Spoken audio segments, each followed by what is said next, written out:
हंसी मजाक से पढ़ेंगे इंशाल्लाह, क्योंकि भाई लॉ ऐसा सब्जेक्ट है जिसको लोग बोलते हैं बोरिंग है, और उसके ऊपर आप अलग से अगर बम्बू दे दो तो फिर सही है ना, फिर बंदे का दिल नहीं लगेगा पढ़ाई में। भाई जो सवाल हो, ठीक है, बेतुके से बेतुका सवाल हो, भले मैं पढ़ा रहा हूँ, बीच में सवाल पूछो मैं जवाब दे दूंगा। सही है।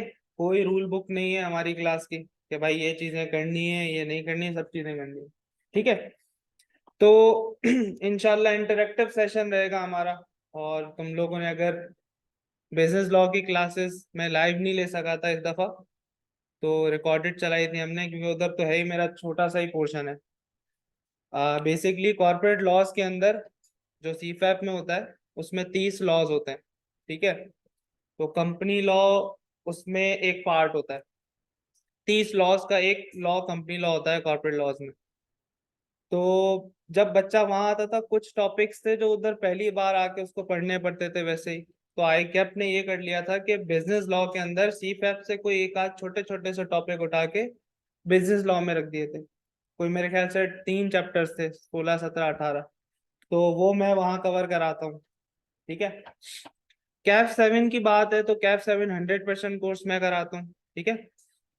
तो इसके अंदर कोई और शेयर नहीं करेगा, और सबसे कम आवर्स में और बहुत एफिशिएंट वे में हम कोर्स कवर करते हैं। लास्ट टाइम हमारा जो मार्च अटेम्प्ट का कोर्स था, सितंबर था मार्च था, सितंबर था, तो वो हमने कोई 28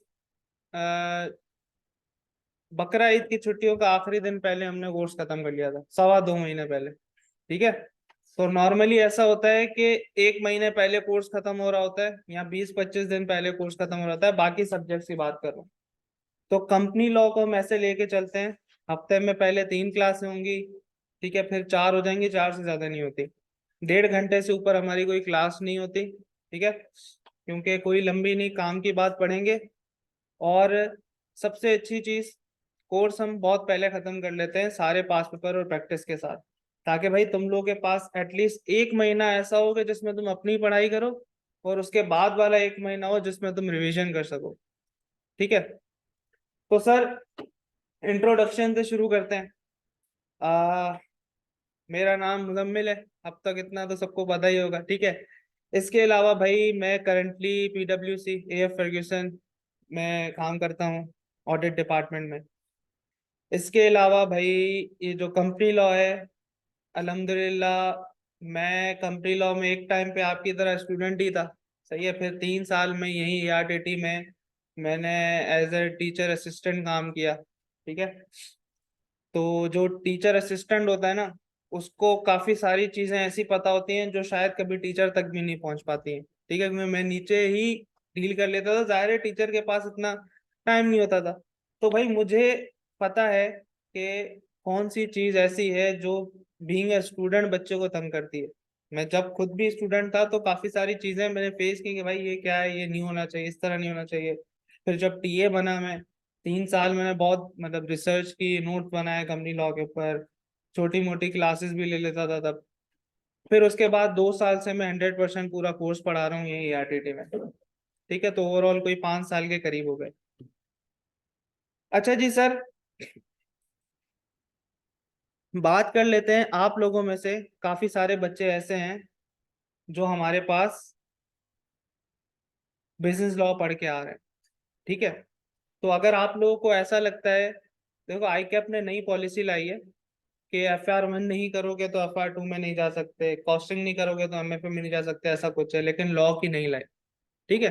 तो उसका रीजन ये है कि भाई जरूरी नहीं कि आप कैफ 7 पढ़ने जा रहे हो तो आपने कैफ 4 पढ़ा हुआ। दोनों में कोई लिंक नहीं है। दोनों लॉस पढ़ने की स्ट्रेटजी अलग है।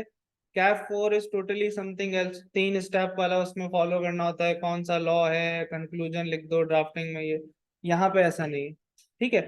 कैफ 4 हम पढ़ के आए, भाई उसमें ये होता था कि एक तो पार्टनरशिप, सोल प्रोप्राइटरशिप और बिजनेस की बात हो रही होती थी कि भाई इसने डैमेजेस क्लेम किए हैं, ये गधा बेचने का कॉन्ट्रैक्ट किया, सही है, उसने वापस नहीं दिया तो इतने पैसे उसके लग गए, वो भरेगा नहीं, ये सारी चीजें होती थी।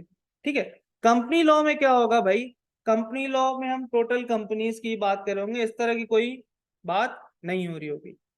तो जब आप क्वालिफाइंग अटेम्प्ट होगी काफी सारों की, या इसके बाद होगी 6 महीने बाद आप फर्म में जाओगे, ठीक है।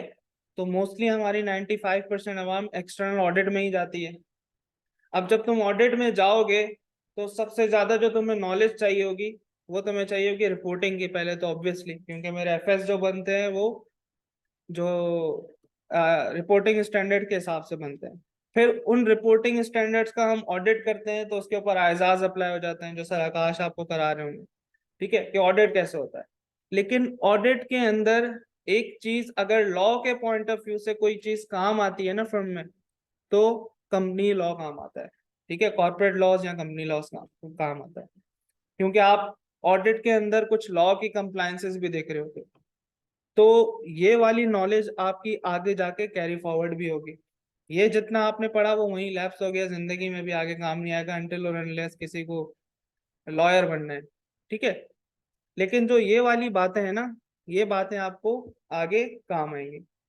तो एक छोटा सा हमने बस ये कंफ्यूजन क्लियर कर लिया कि ऐसा कुछ नहीं है कि अगर किसी ने बिजनेस लॉ नहीं पढ़ा तो वो कंपनी लॉ नहीं दे सकता, ऐसा कुछ नहीं है। सही है भाई।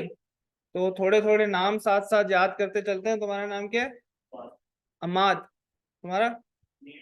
मुनीब। अमाद मुनीब, आहिस्ता आहिस्ता याद करते हैं। सही है भाई। मैं क्लास में मतलब नाम से ही बुलाता हूँ, 2 3 4 5 क्लासेस होंगी तो इंशाल्लाह सबके नाम याद हो जाएंगे। सही है, मैं ये नहीं बोलूंगा वो आखिर वाले व्हाइट टी शर्ट, ये इस तरह नहीं होगा, नाम से बुलाएंगे। ठीक है भाई, आगे बढ़ते हैं।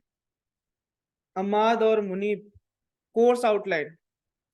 यार मैं एक बात बोलता हूँ, ठीक है, बहुत भाइयों वाली बात, कि काफी सारे टीचर्स आपको या टीचर्स या दूसरे लोग भी मंजन बेचते होंगे, सीए हार्ड वर्क है, ये वो। हार्ड वर्क है, सही है, लेकिन हार्ड वर्क के साथ है मोस्ट इम्पोर्टेंटली स्मार्ट वर्क। सही है।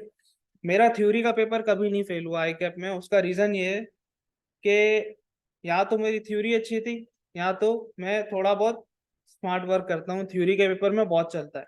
अब स्मार्ट वर्क क्या है भाई? स्मार्ट वर्क में सबसे पहले जो डील करेगी ना आपकी, वो कोर्स आउटलाइन डील करेगी। कंपनी लॉ में आपके पास कंपनी लॉ में आपके पास कोई 12 चैप्टर्स हैं, ठीक है। 12 chapters is not a big deal, इतने कोई ज्यादा नहीं है, मुनासिब सी स्टडी टेक्स्ट है, तो ये ज्यादा कोई लेंदी कोर्स नहीं है। लेकिन जब आप याद करने बैठोगे ना, यही कोर्स आपके हलक में भी आ सकता है। तो कुछ स्ट्रेटजीज हैं, ठीक है, कुछ हम क्या कहते हैं स्टेप्स फॉलो करेंगे, कुछ जो है तरीकेकार फॉलो करेंगे, और इंशाल्लाह कोशिश करेंगे कि अगर हम उन चीजों को फॉलो करेंगे, ये आराम से निकल आएगा पूरा कोर्स। सही है। इस में हमारे पास इस सेशन में कोई ईदें नहीं है मेरे ख्याल से, ठीक है। तो हमारे पास लास्ट टाइम तो रमजान भी था और ये सारी चीजें भी थी। अच्छा भाई, ये 12 चैप्टर्स है ना, अब मैं हार्ड वर्क की बात कर रहा हूँ। अब एक बंदा है भाई, वो पढ़ने बैठा है, ठीक है, लाइन से पढ़ने बैठा है। अब यहाँ पे आके 5 वक्त का माशाल्लाह वो नमाजी है, ठीक है, यहाँ पे आके वो थक गया। उसने बोला भाई मैं इतनी इबादत करता हूँ, तो एक चैप्टर तो अल्लाह के आसरे छोड़ सकते हैं। सही है भाई। अब वो पेपर में गया, अगर मैं ये बोल दूं कि ये जो 12वां चैप्टर है पेपर में 17 नंबर का आएगा, कोई छोड़ के जाएगा? 5 पेज का चैप्टर है, छोटा सा, 17 नंबर का पेपर में आता है। सही है।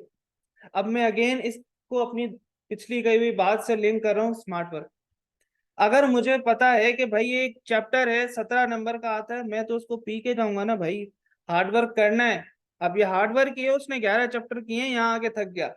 सही है। अगर स्मार्ट वर्क होगा ना, तो कुछ ऐसे चैप्टर्स हैं जो आपको इजी मार्क्स सिक्योर करके दे सकते हैं। सही है। तो हम उसके ऊपर बहुत भरपूर काम करेंगे भाई। आई कैप का रिजल्ट था लास्ट अटेम्प्ट में 38%, ठीक है, लास्ट नहीं, लास्ट से लास्ट अटेम्प्ट में, और हमारा 87 था उस अटेम्प्ट में, ठीक है। उससे पहली अटेम्प्ट में आई कैप का शायद 28 था या 25 था, उसमें हमारा 92 था, ठीक है। तो हमारा जो अच्छा रिजल्ट आ रहा है, सही है, 87 से नीचे अभी तक हमारा रिजल्ट नहीं आया पिछले 4 5 बैचेस में। तो उसका रीजन यही है कि भाई आप बच्चे को सिर्फ पढ़ाओ नहीं, स्मार्ट वर्क कराओ। सही है। अब मैं ये नहीं बोल रहा कि हम सेलेक्टिव पढ़ाई करेंगे, हम कुछ ऐसी चीजें फॉलो करेंगे कि भाई एटलीस्ट पहला मकसद तो सबका पेपर निकालना है ना, कि पेपर निकल जाए, बाकी हंसी मजाक तफरी वगैरह पेपर के साथ साथ चलती रहेगी। और कंपनी लॉ में भाई सबसे ज्यादा मैं जो तुम लोगों को बोल रहा हूँ ना, फायदा ये होगा, जो 4 पेपर दे रहा हो कोई मुजाहिद, ठीक है, तो उसकी लाइफ बहुत हेक्टिक हुई होती है। इसलिए मैं इसको इतना कंसाइज और एफिशिएंट रखता हूँ क्लासेस को, कि भाई इसकी फिक्र तो वो छोड़ दे, कि मतलब बहुत कम एफर्ट्स के अंदर ये पेपर तैयार हो जाएगा। बाकी जो टाइम सेव होगा, जैसे मैं कह रहा हूँ 2 महीने पहले हम कोर्स खत्म कर लेते हैं, तो वो उसका टाइम बाकी पेपर्स में भी यूटिलाइज हो जाता है। तो जो 3 भी दे रहा है उसके भी 2 जो सब्जेक्ट बचेंगे, ऑडिट या FR2 या MFA, तो उसके अंदर उसका सिग्निफिकेंट टाइम ऐसा होगा जो यहाँ से उठ के भी वो वहां लगा लेगा। सही है, तो वो भी सिक्योर हो जाएगा।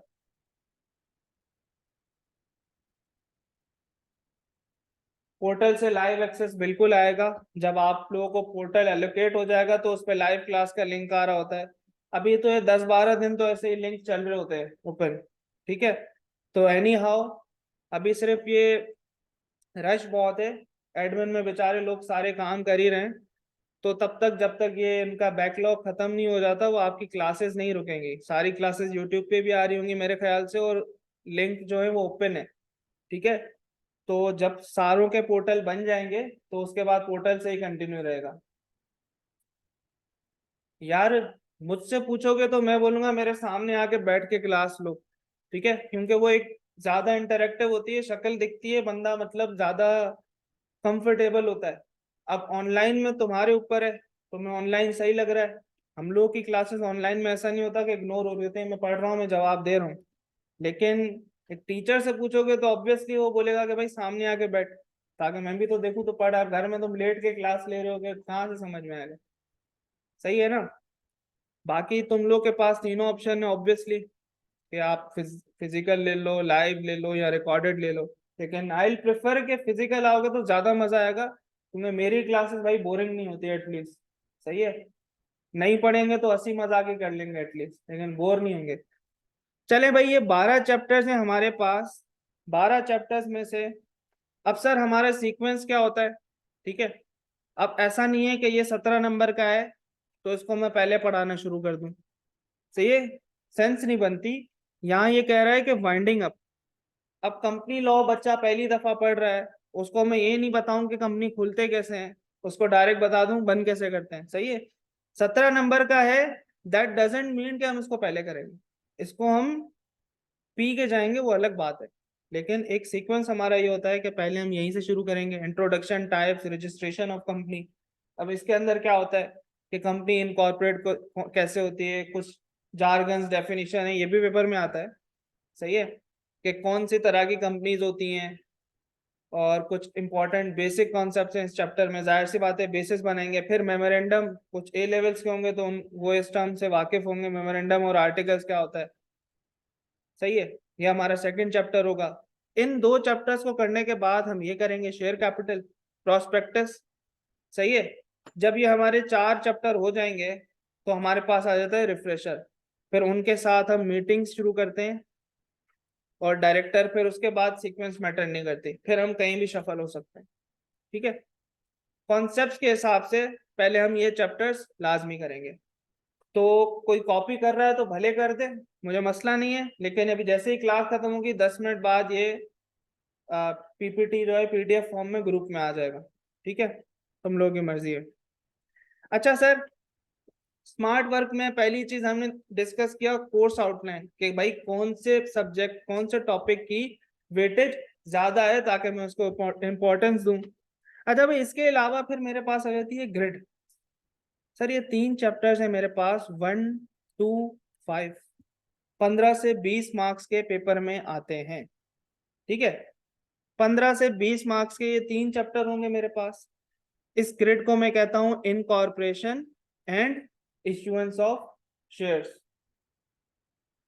नहीं बिलाल, कोई प्रायर नॉलेज नहीं चाहिए कंपनी लॉ पढ़ने के लिए, कुछ भी नहीं, बिल्कुल स्क्रैच से शुरू करेंगे। हम PRC पढ़ के भी तुम दे रहे हो ना, तो भी कर सकते हो, कोई मसला नहीं है। अच्छा भाई, दूसरी ग्रेड है हमारे पास मैनेजमेंट एंड एडमिनिस्ट्रेशन।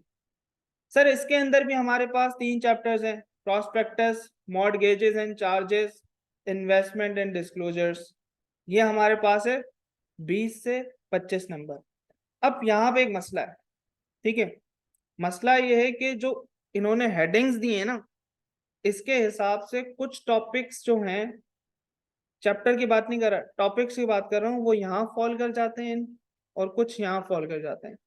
तो इस ग्रिड को हम कंबाइंड ग्रिड कंसीडर कर लेते हैं एक, जिसको मैं बोल दूंगा कि 35 से 45 मार्क्स की 6 चैप्टर्स की ग्रिड है। सही है जी, 6 चैप्टर्स की ग्रिड है ये। आगे बढ़ते हैं। इसके अलावा मेरे पास बाकी बचे 6 चैप्टर्स।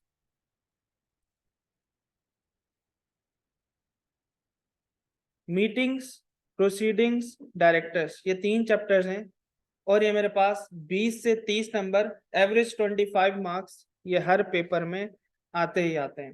ठीक है, अब मैं बात करने लगा हूं सबसे इंपॉर्टेंट चीज की, अकाउंट्स एंड डिविडेंड्स। सिर्फ 2 चैप्टर्स हैं, 4-5 पेज का चैप्टर है, ये थोड़ा लेंदी है, 7-8-9-10 पेज का होगा, लेकिन सिर्फ 2 आसान से चैप्टर्स हैं। कहानी है, इतने दिन में ये काम करना है, इसके बाद ये काम करना है, ये कागज इसको सबमिट कराना है, प्रोसीजर है। ठीक है, कहानी की तरह इसको हम याद करेंगे। और सर ये एग्जाम में आते हैं आपके पास 15 से 20 मार्क्स। ठीक है, और एक मैं ऑलरेडी डिस्कस कर चुका हूं आपके साथ, वाइंडिंग अप, ये हमारे पास आता है 15 से 20 मार्क्स। तो सर सिर्फ 3 चैप्टर्स आप पक्के कर लो तो 30 नंबर आपके पेपर में लाजमी आएंगे। सही, मिनिमम 30, एवरेज 33 आते हैं। ठीक है, मिनिमम 30, एवरेज 33 मार्क्स का पेपर आता है इसमें से। कुछ भी नहीं है, मिला के 3 भी 15 पेजेस नहीं है, 15-16 पेज। सही है, तो सर कहाँ मेरे 3 चैप्टर 33% रिप्रेजेंट कर रहे हैं। तो सर अगर मैं इसको बिल्कुल पक्का करके जाऊं, कोर्स तो हम सारा पक्का करेंगे, लेकिन वो होता है ना आखिरी, कि बिल्कुल ये टिप्स पे होनी चाहिए चीजें। तो सर क्या 33 में से हम कम से कम 25 नहीं ला सकते क्या? 25, 26, 27 इतने तो ला ही सकते हैं ना। कंपनी लॉ का पेपर है, आप उसको वो मटेरियल लिख के दोगे जो वो मांग रहा है, आपको वो फुल मार्क्स भी देगा। सही है, उर्दू का पेपर नहीं है सिंध बोर्ड का के 100 में से 100 नहीं आ सकते, कम से कम 2 तो कटेंगे। सही, ऐसा कोई सीन नहीं है। आपने उसको वो कंटेंट लिख के दिया जो वो डिमांड कर रहा है, आपको फुल मार्क्स एलोकेट करेगा। सही है, लेकिन मैं एवरेज बता दूं कि इसमें से 25 तो निकाल सकते हैं ना। अच्छा सर, फिर ये जो है ना कोर एरिया है लॉ का, पूरी जो आपकी इसमें जो मेन लॉ की नॉलेज होती है ना, टिपिकल लॉ, वो यहाँ होगा सबसे इंटरेस्टिंग। एवरेज 25 नंबर का आता ही आता है, ये भी प्रोसीजरल लॉ है। ठीक है, इसमें भी कहानी होती है कि भाई डायरेक्टर अपॉइंट कैसे होता है, चीफ एग्जीक्यूटिव कौन होगा, चीफ एग्जीक्यूटिव रिमूव कैसे होगा, डायरेक्टर कैसे रिमूव होगा, मीटिंग्स कौन कौन सी होती है, कौन से मसले में कौन सी मीटिंग बुलाई जाती है, किस कंपनी को कौन सी मीटिंग बुलानी चाहिए, कितने दिनों में बुलानी चाहिए। तो इनको हम पढ़ेंगे ही ऐसे कहानी की तरह कि वो प्रोसीजर खुद ब खुद दिमाग में याद होते जाएंगे। सही है, तो सर 12 चैप्टर्स को हमने ग्रेड में तोड़ा। अब मैं दोबारा बात करूं कि कोर्स तो मैंने तुम्हें बता दिया हम किस सीक्वेंस में लेके जाएंगे। पहले इंट्रोडक्शन के कुछ चैप्टर्स हैं वो पढ़ना लाजमी है। सही है, उनकी भी अपनी 35 नंबर की ग्रिड है। सही है, लेकिन सर ये 3 चैप्टर और ये 3 चैप्टर जो दूसरा लेग है मेरा लॉ का, ठीक है, तो 33 और 22 कितने हो गए, 35, 65, ऐसा ही है। ये 6 चैप्टर, कोई 65 मार्क्स मुझे पेपर में, 55 या 65, 55 मार्क्स मुझे यहाँ से आराम से और इजी सिक्योर कर सकता हूँ मैं। सही, ये एरिया पक्का कर लिया तो इसमें से जो पेपर आता है उसमें आपको नंबर ज्यादा मिल सकते हैं। ठीक है, अच्छा जी, सर आगे बढ़ते हैं। ये सारी चीजें मैं दे दूंगा, अगर कोई नोट नहीं कर रहे हो तो भी चलेगा। शुएब, लॉ में सबसे कम पासिंग परसेंटेज है, इसको अभी आगे डिस्कस करता हूं मैं, अगली स्लाइड इसी के ऊपर आएगी। ठीक है, थोड़ा सा होल्ड करो ये सवाल। सर पेपर कैसे आएगा? 15 नंबर के आएंगे आपके पास एमसीक्यूज, और इसके अलावा 85 मार्क्स का आपके पास आएगा सब्जेक्टिव क्वेश्चंस।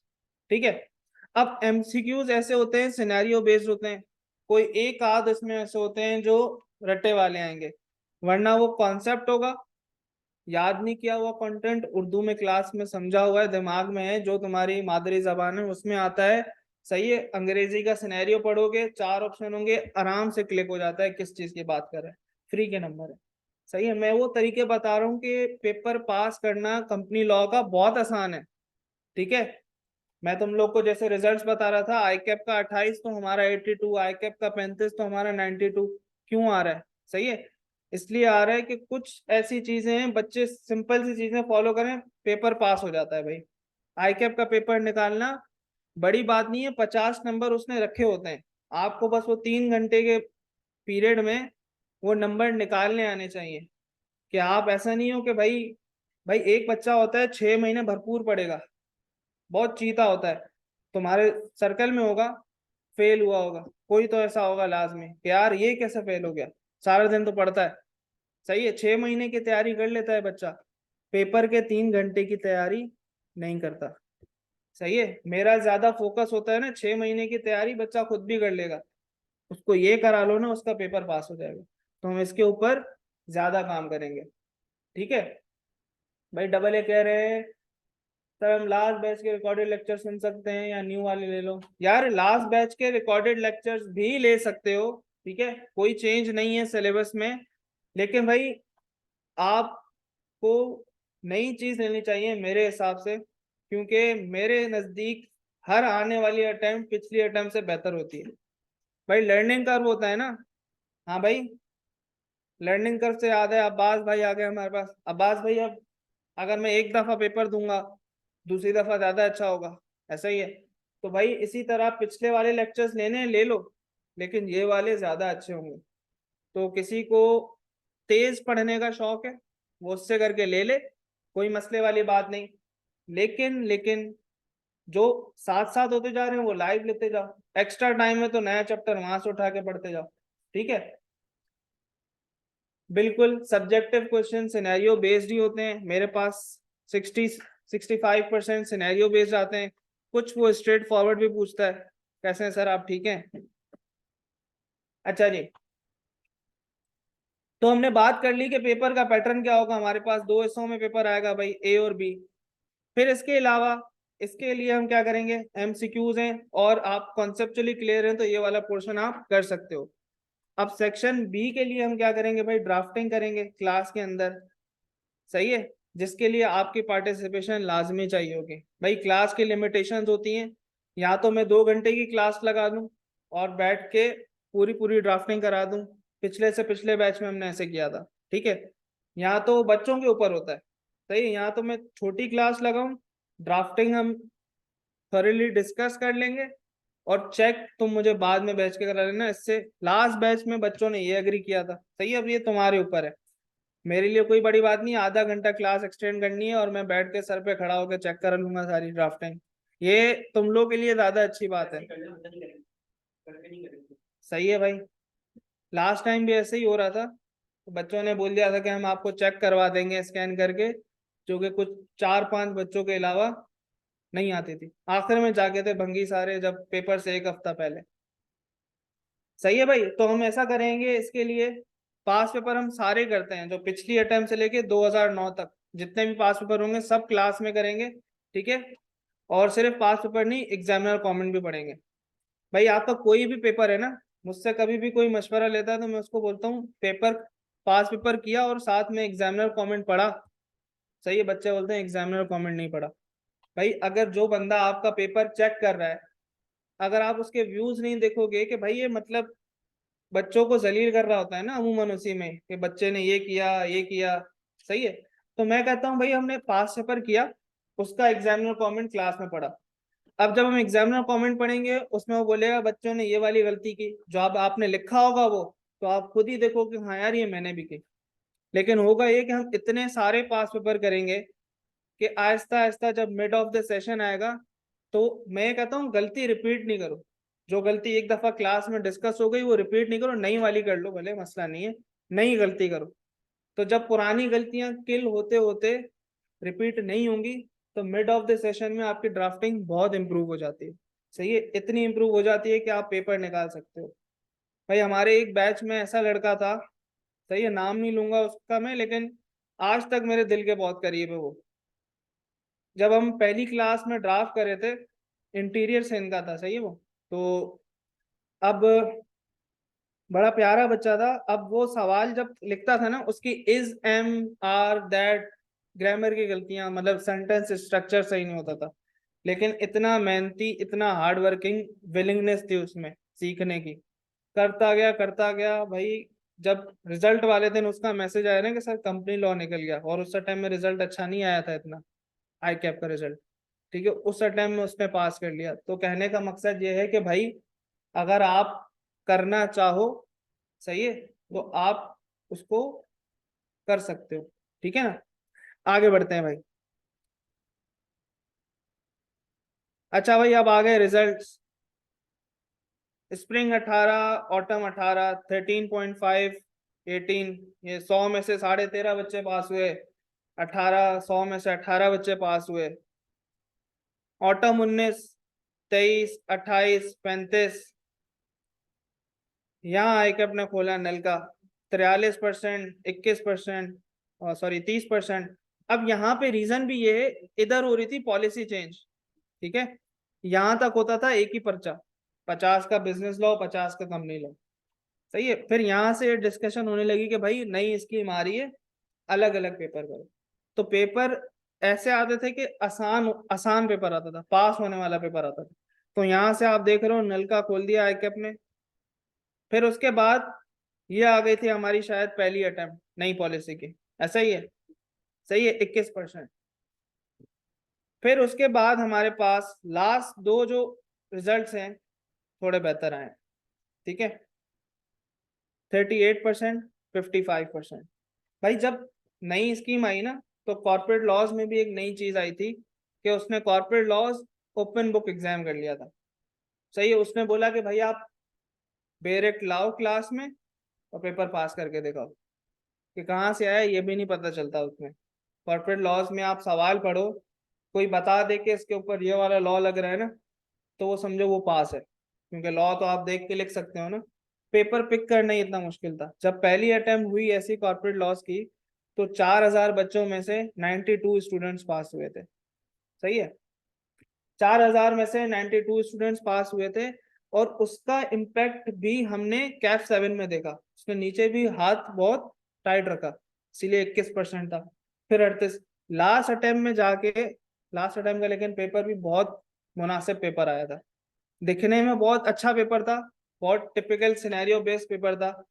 लेकिन जब बच्चों ने उसको रीड किया ना, तो वो अचीवेबल पेपर था। रिजल्ट देखो, अक्सर ये होता है कि आप पेपर देख के घबरा जाते हो। बड़े बड़े सिनेरियोज दिए थे इस टाइम में उसने, पेपर मतलब देखने में अच्छा खासा ठीक ठाक लेंदी लग रहा था।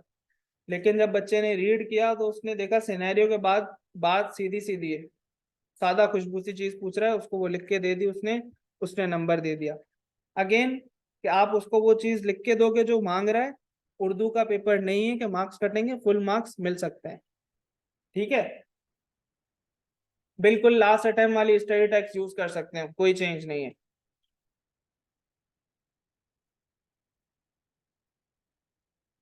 चलें भाई, reasons of failure.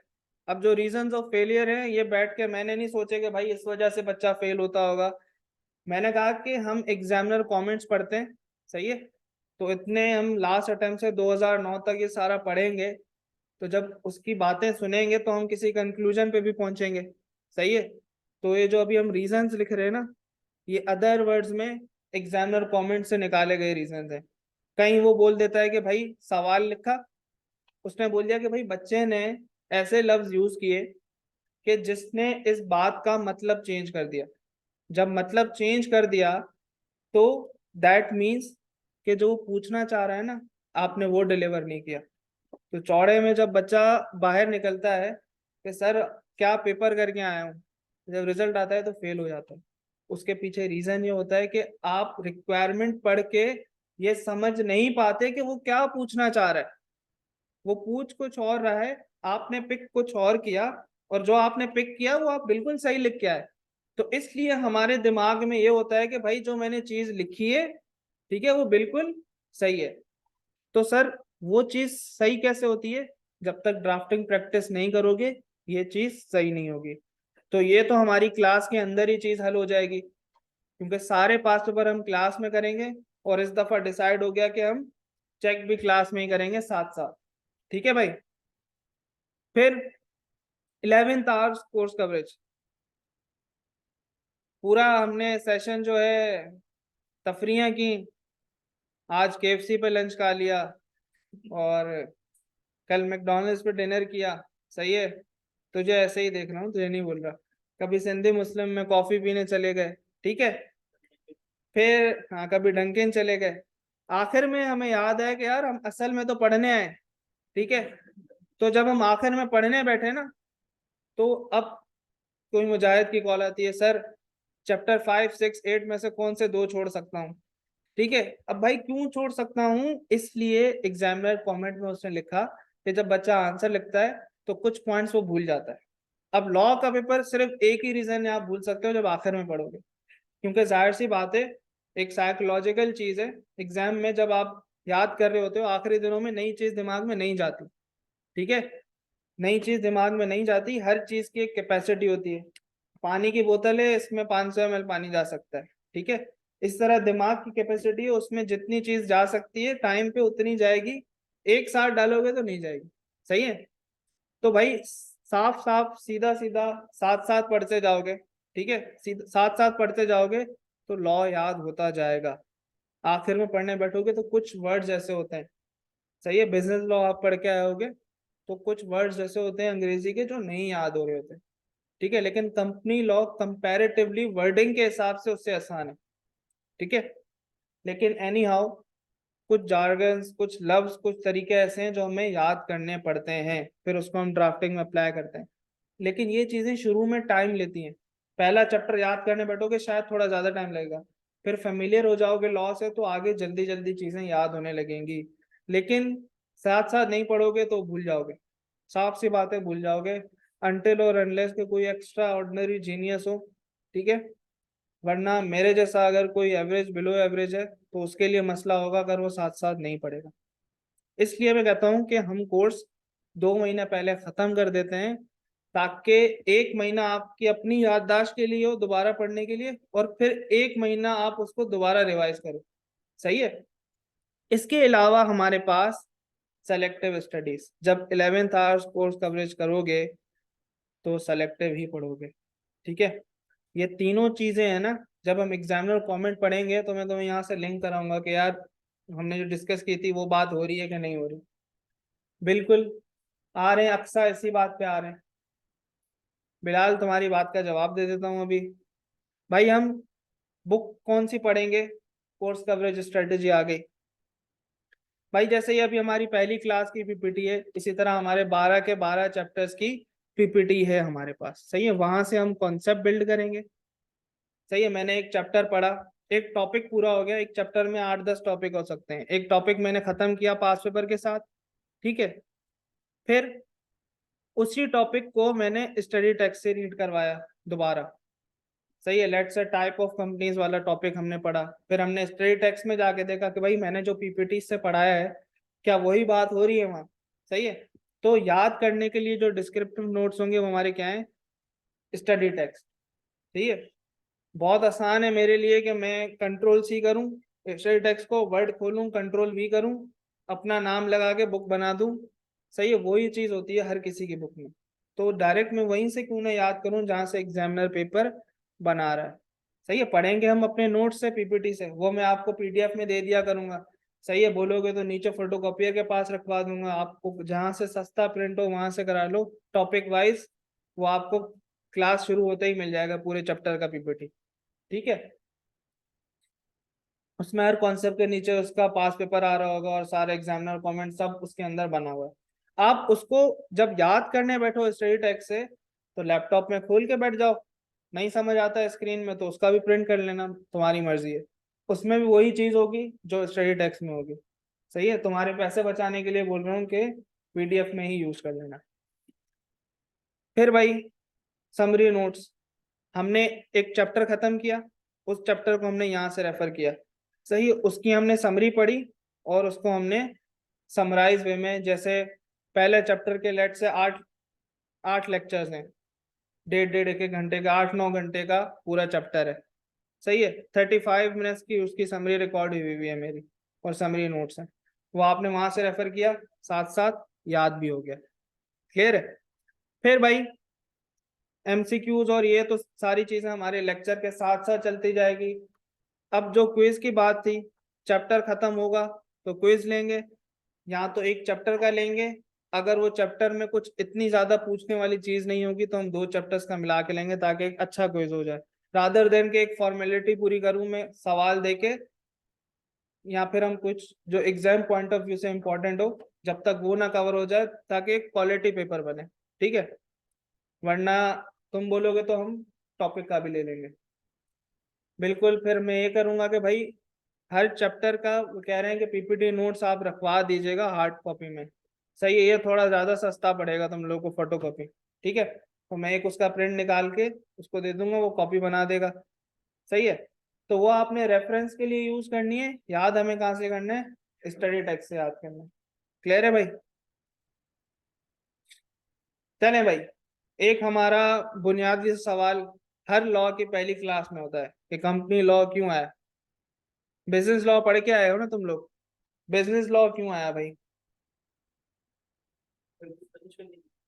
Business manage करने के लिए आया।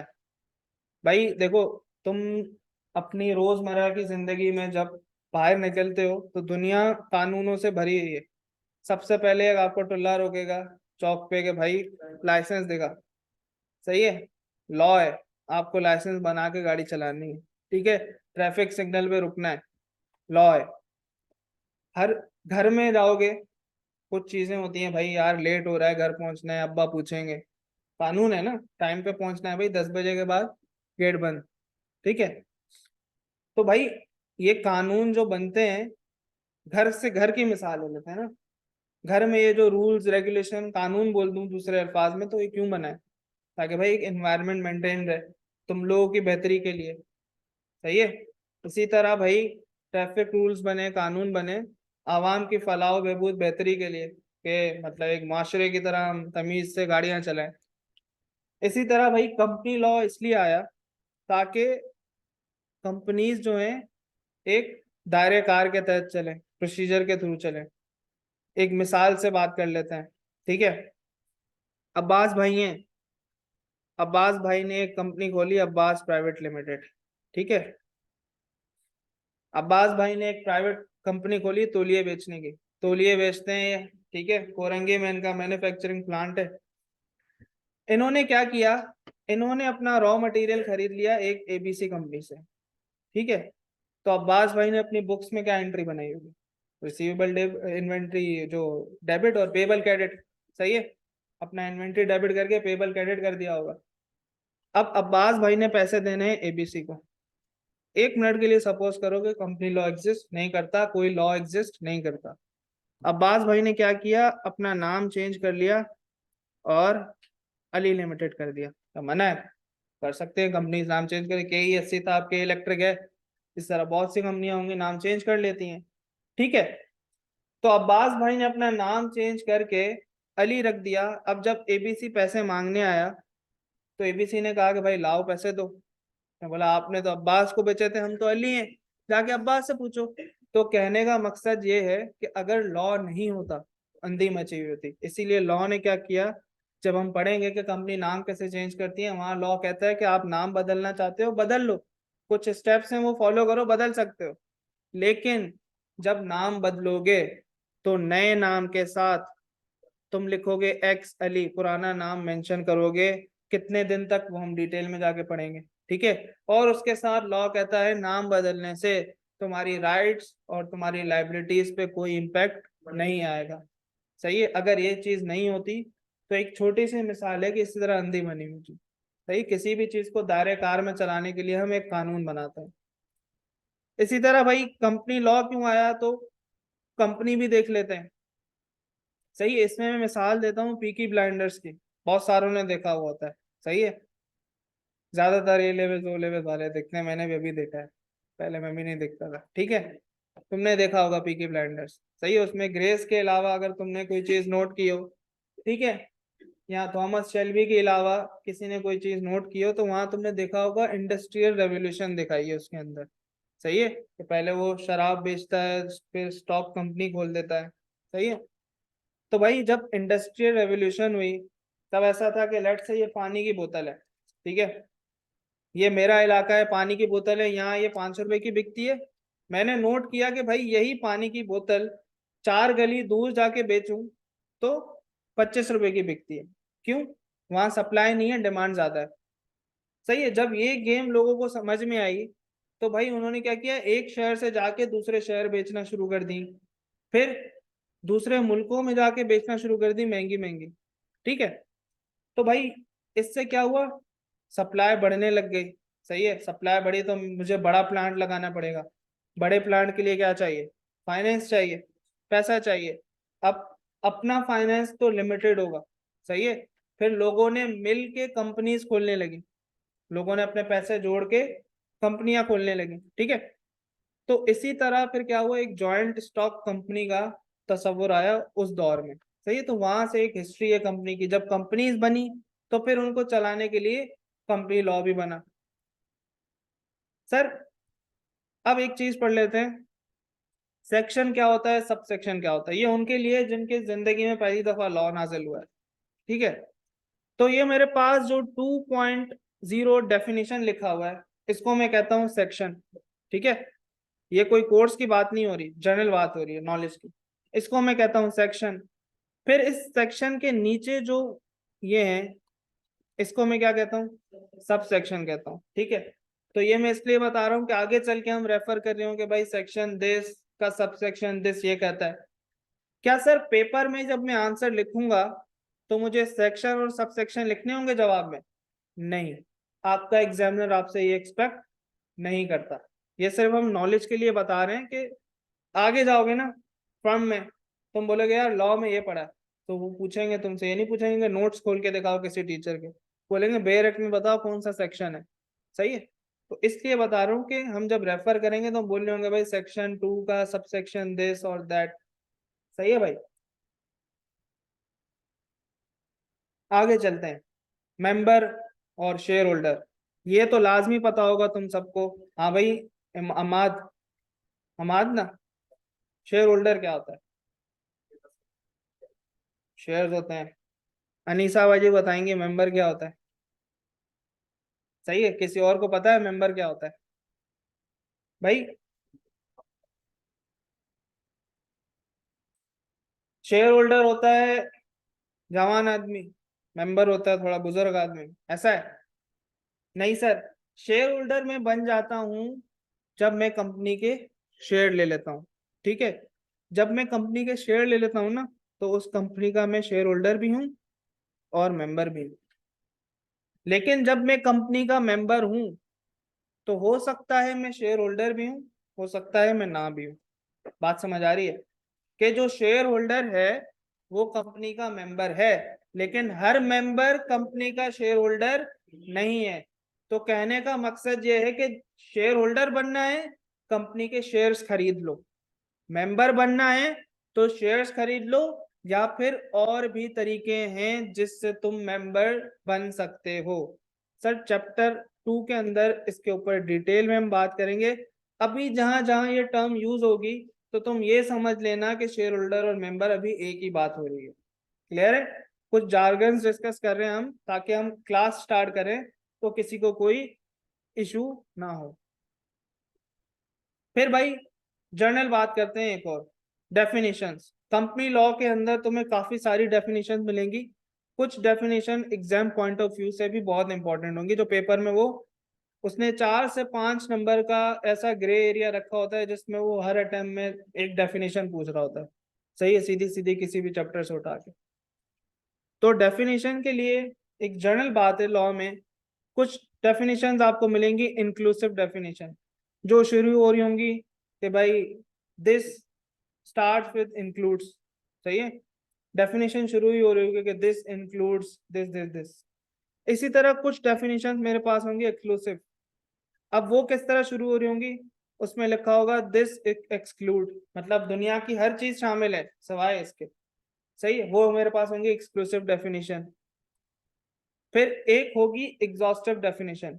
अब ये मेरे पास शुरू होती है मीन से, कि दैट मीन, शायद बिजनेस लॉ के अंदर भी तुम्हें मिल गई हूँ, बेलमेंट प्लेज के अंदर इस तरह की डेफिनेशन। ठीक है, फिर मेरे पास हाइब्रिड नाम से ही जाहिर हो रहा है, इन तीनों में से एक से ज्यादा क्वालिटीज होंगी तो वह हाइब्रिड डेफिनेशन हो जाएगी। जैसे मेरे पास एक बॉडी कॉर्पोरेट की डेफिनेशन होती है, उसमें इंक्लूड और एक्सक्लूड दोनों आता है, अगली क्लास के अंदर चल के हम वो पढ़ेंगे। सही है, तो ये आपके कोर्स का पार्ट नहीं है, सारी जनरल बातें हो रही है, जार्गन समझ रहे हैं हम, कि जब हम क्लास स्टार्ट करें तो ये चीजों से हम फेमिलियर हो। फिर सर हम बात कर लेते हैं डेफिनेशन की। अब ये जो है ना हमारे कोर्स का पार्ट है, लेकिन जब हम प्रॉपर क्लास शुरू करेंगे अगली, वहां पे हम ये रिपीट कर रहे होंगे। अभी सिर्फ बताने के लिए कि हमने बोला ना कंपनी लॉ आया क्यों, फलाह बहबूद, तो मैं ये कहना चाह रहा हूँ कि कंपनी लॉ ने खुद अपनी डेफिनेशन कैसे बताई है कि भाई मैं क्या हूँ। ठीक है, अब कंपनी लॉ मींस मतलब कौन सी डेफिनेशन है, एग्जॉस्टिव। सही है, वो कह रहा है कंपनी लॉ का मतलब है कंपनीज एक्ट 1913, 1913, गौरवमाला कानून, पाकिस्तान बनने से पहले। ठीक है, इसके अलावा कंपनीज ऑर्डिनेंस 1984। ठीक है, फिर हमारे पास आ जाता है कंपनीज ऑर्डिनेंस 2016, और अब जो हमारा कोर्स भी है कंपनीज एक्ट 2017। तो भाई इसको अगर मैं समराइज करूं एक लाइन में, तो ये कहता है कि नया कानून और पुराना कानून दोनों कंपनी लॉ है। ठीक है, तो उसने कहा company law means companies repealed act 1913, ordinance 1984, ordinance 16 और एक्ट 2017। सही है, एक दफा ये शायद पास पेपर में भी आ चुकी है 2 नंबर की, तो क्या ये मुश्किल डेफिनेशन थी याद करने के लिए। कंपनी लॉ मींस, सही है, कंपनीज एक्ट 1913, ऑर्डिनेंस 1984, ऑर्डिनेंस 2016 और कंपनीज एक्ट 2017। अब सर कंपनी लॉ के हिसाब से कंपनी क्या है? भाई किसी भी 2 कंपनियों के नाम बता दो। अमाद,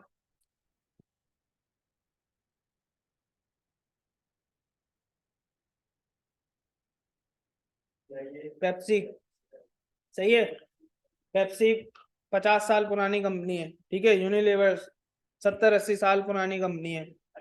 सही है, तो कंपनीज एक्ट तो अभी आया है 2017। हाँ, क्या बोल रहे हो? पुराने लॉ के हिसाब से चल रही होगी। ठीक है, मैं नहीं बोला, अभी मैंने कुछ नहीं पढ़ा है, तुमने खुद बोला है। सही है, तो कंपनी की डेफिनेशन देख लेते हैं। कहता है कंपनी मींस अ कंपनी, दो चीजें हुई हैं, formed formed and registered under the companies act 2017, मतलब नए कानून के हिसाब से, और द कंपनी लॉ। जब कंपनी लॉ की बातें की तो पुराने लॉ, बिल्कुल जबरदस्त। तुमने पेप्सी का नाम लिया, यूनिलीवर्स का नाम लिया, मैंने कहा लॉ तो अभी आया है। तुमने खुद बोला कि सर पुराने लॉ के हिसाब से बनी होगी, तो इसी तरह लॉजिकल है ना लॉ। उसने खुद बोला कि भाई कंपनी मेरी नजर में वो है जो कंपनीज एक्ट 2017 के हिसाब से बनी हो, मतलब अभी रिसेंट कंपनी होगी तो वो इस हिसाब से बनेगी। पुरानी कंपनीज है तो ऑलरेडी चलती हुई आ रही हैं, और द कंपनी लॉ। ठीक है, दो चीजें, company means a company which is formed and registered under the companies act और द कंपनी लॉ। क्लियर है भाई, ये 2 नंबर की पास पेपर में डेफिनेशन आ चुकी है। क्लियर है, अभी हमने कोई कोर्स डिस्कस नहीं किया है, ये सिर्फ हम जर्नल लॉ की बातें कर रहे थे, तो हमें पहली क्लास में एटलीस्ट डेफिनेशन पता होनी चाहिए कंपनी की। सही है, तो कोई घबराने वाली बात नहीं है भाई, यहां तक हम सब साथ हैं। कोई मसला, पंचायत, पसूड़ी, शिकायत, दुख, शर्म, दहशत, झिझक, परेशानी, साथ हैं सारे? भाई किसी को अजीब सा फील तो नहीं हो रहा? सब साथ है ना?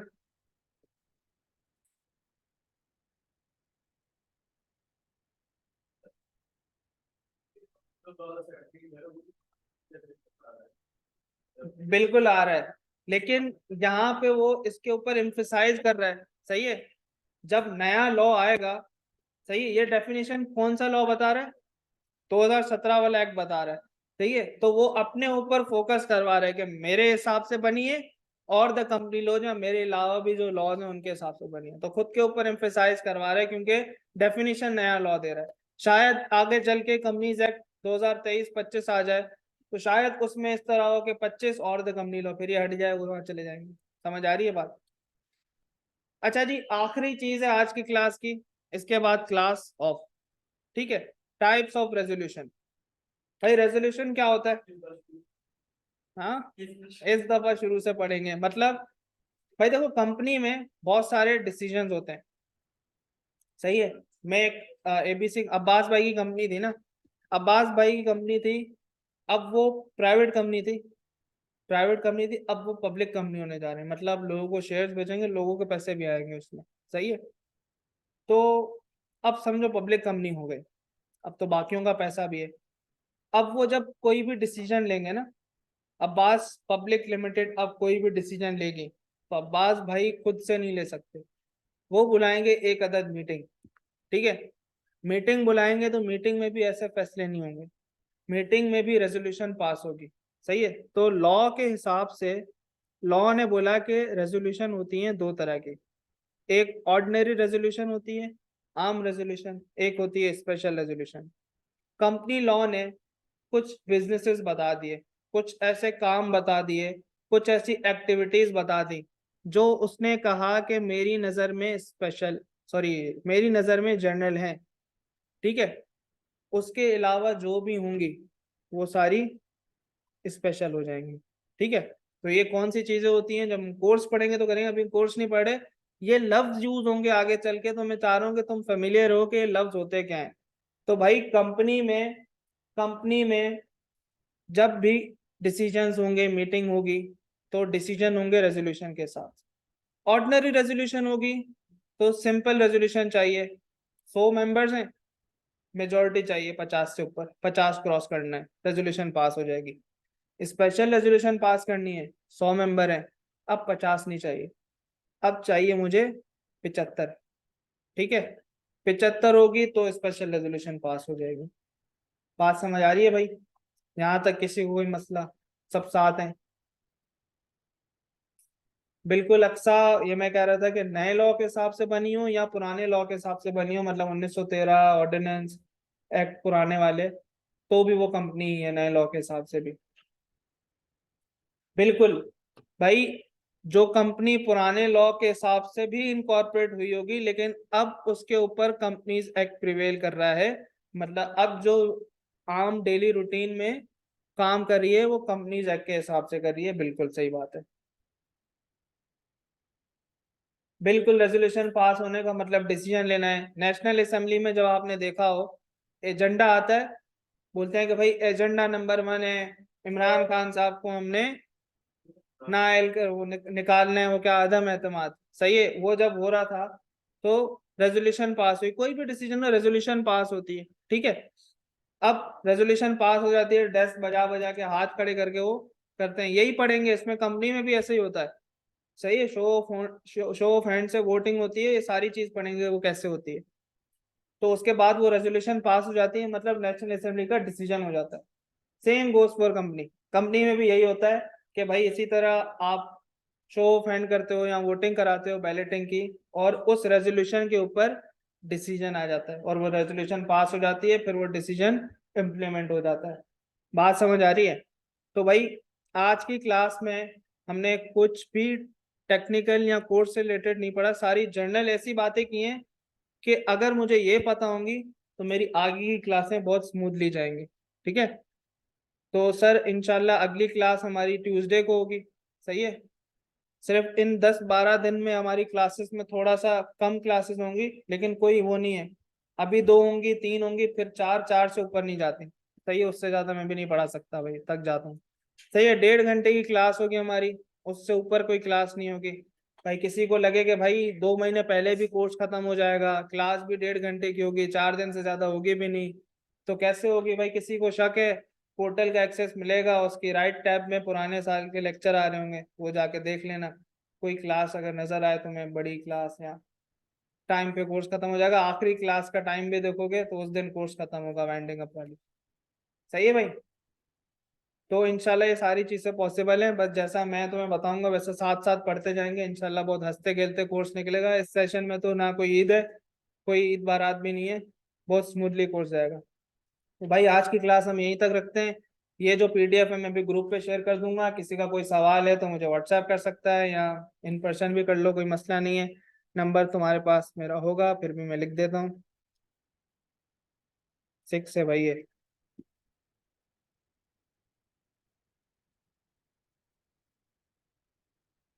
अक्सा अभी दिन कंफर्म नहीं है, क्लास कौन कौन से दिन होगी असल में। शुरू शुरू में हम स्लॉट्स जो है ना देखते हैं कि कौन सी ऐसी स्लॉट है जो किस टीचर को सूट कर रही है, फिर उस हिसाब से वो उसको एलोकेट हो जाती है। सही है, तो अभी हम देखेंगे क्योंकि सारे ऑफिसेज वाले हैं, कोई भी फुल टाइम टीचर नहीं है यहाँ सर अहमद के अलावा। तो इसलिए हम सबकी फिजिबिलिटी देख के फिर स्लॉट्स डिवाइड होती हैं। सही है। तो ये सारे सवाल आप इंशाल्लाह आप लोगों को पूछने हैं तो मुझे व्हाट्सएप भी कर सकते हो। कोई